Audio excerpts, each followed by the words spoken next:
Hey guys, how's it going? Welcome to the Console Convert. So, finally, after that long wait, on Monday night we finally got the full release of the much anticipated version 10 of Squad, and that is an understatement. I played in both the test weekends, which is why I feel ready to run ahead and share my opinions of version 10. Is it any good?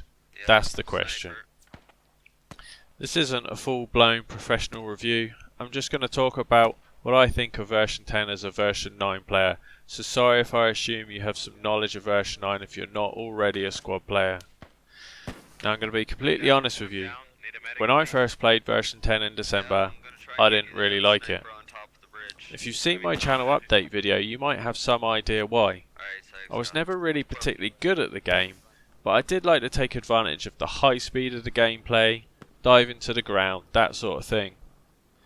This leads nicely to my first point. Version 10 is a huge update. It's almost like playing a completely new game.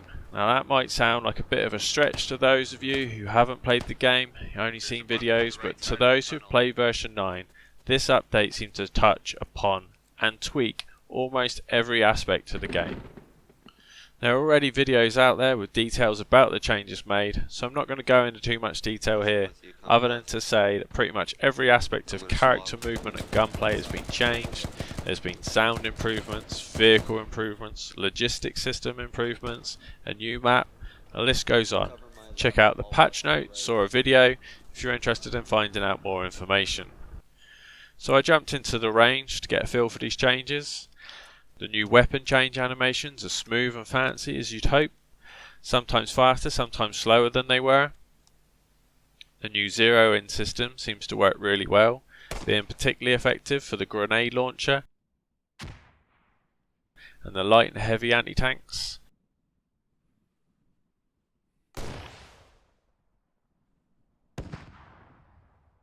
Of course, it's nice on the rifles too.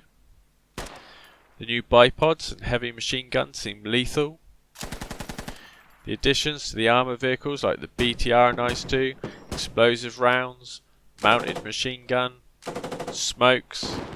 I even found this new spotter view on the BTR similar to what the scout car has.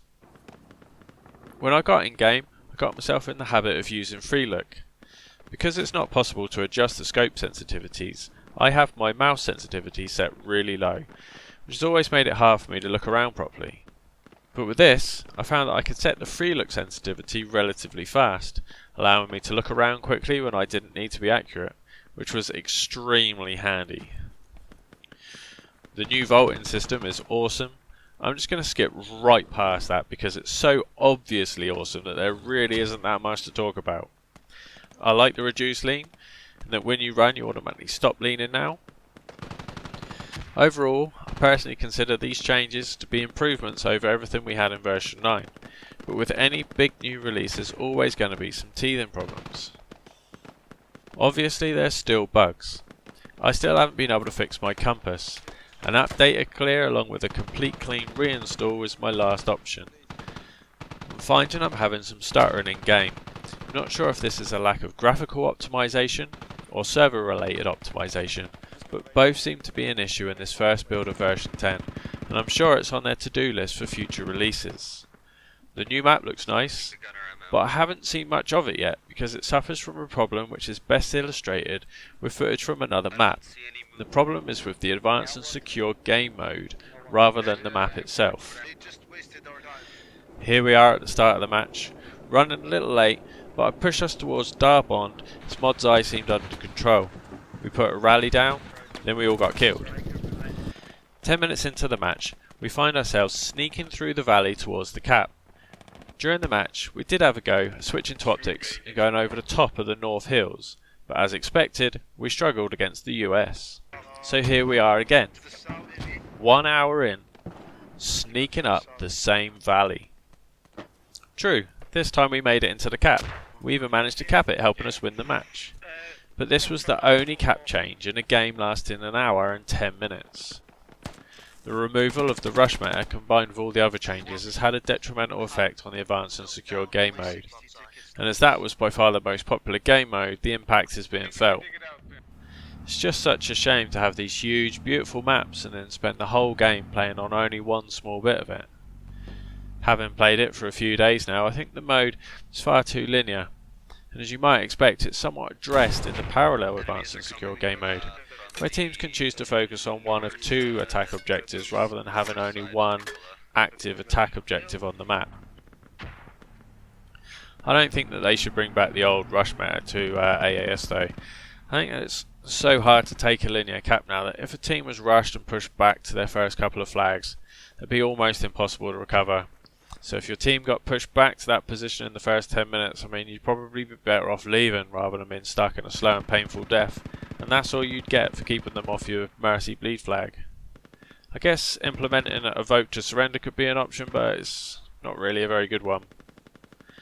There's the new territory game mode in the works, of course. Hopefully this will provide far more opportunities across the front line for teams to find and exploit weaknesses in their opposition and progress their score or whatever. I like the resources linked to caps idea that's been touted by Hell Let Loose, but that sort of thing might require far too much map tweaking to be implemented in Squad at this point of development.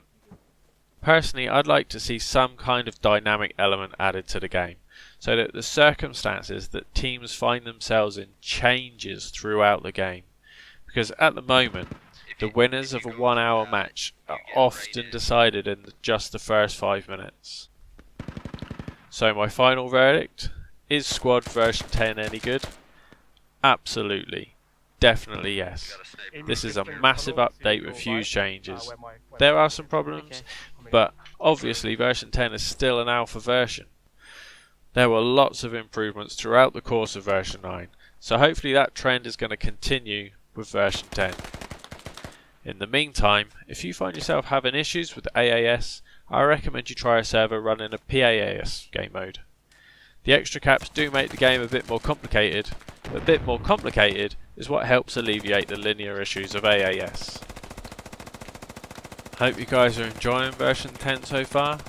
Do let me know how you're finding it in the comments below. For now, keep having fun guys. I'll see you next time.